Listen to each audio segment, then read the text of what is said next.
The goddess Nephthys didn't choose the brother god Set as her husband. It just happened that way, as so many things do. After all, the earth god Jeb and the sky goddess Nut had 5 children, and Nephthys' brother Osiris and sister Isis chose each other. And Horus the elder didn't seem to need anyone. So that left Nephthys and Set blinking at each other. It didn't really surprise her then that Set showed no interest in her. It surprised her even less when Set's wondering eye fixed on her graceful sister Isis. That was an irony Nephthys could have laughed at if it hadn't made her want to die.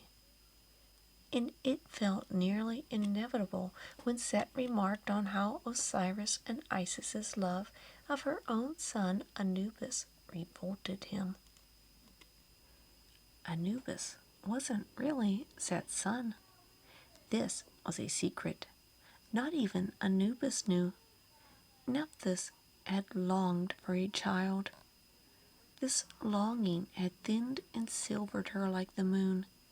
Her hair had become wispy as strips of mummy cloth. So she'd romanced the sun god Ra. And she'd walked past her brother Osiris in a place she knew he expected to find his wife Isis.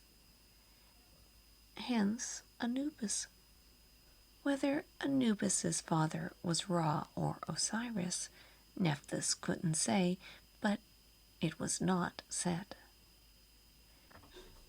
This wasn't as dastardly as it might appear. Set didn't want a child with Nephthys, you see. He wanted Nephthys to interact with him as little as possible. He made that much obvious. So going to the sun god Ra was reasonable, fair. And tricking Osiris, well, what did that matter? Isis never found out, after all.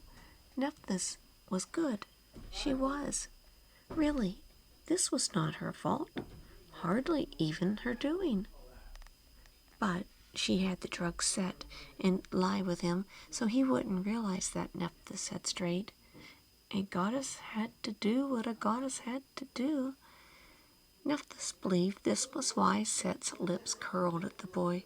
Set must have intuited that the child was not his.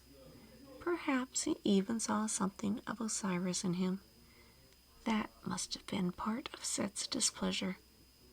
A touch of jealousy? At some level, Set must have loved Nephthys to be stung with jealousy, no? Nephthys realized this might be wishful thinking. She didn't know why, but she still clung to the illusion of her marriage to Set. She wished he'd want a child with her someday.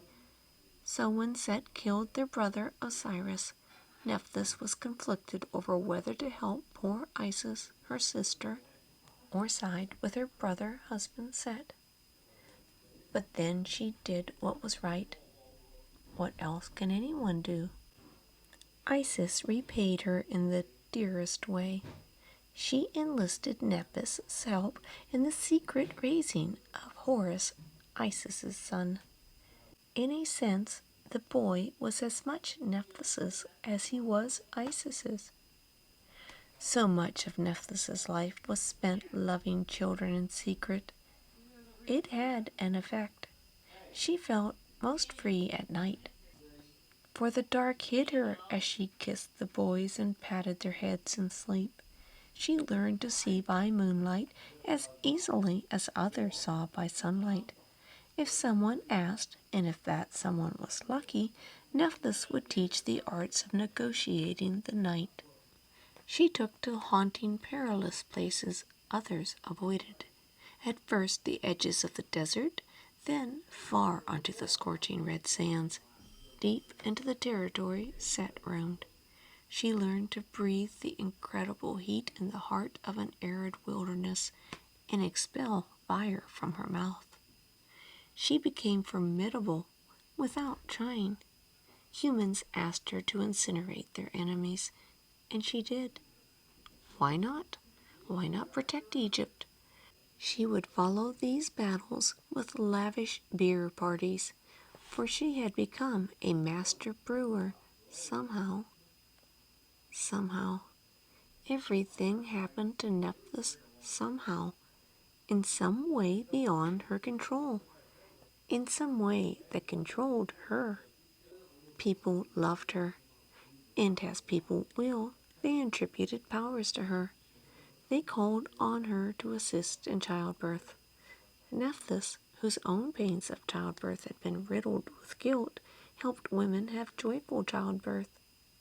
People had faith in her as a healer. So Nephthys healed this wound, calmed those tremors, eased these aches.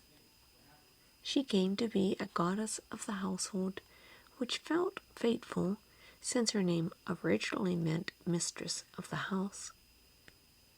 Funny how the world seemed to do what was intended from the start. She took to carrying a basket on her head, full of the necessities of daily life, food and swaddling clothes, and ropes for making fishnet, and rocks for grinding grain. She served. Yes, she served as best she could.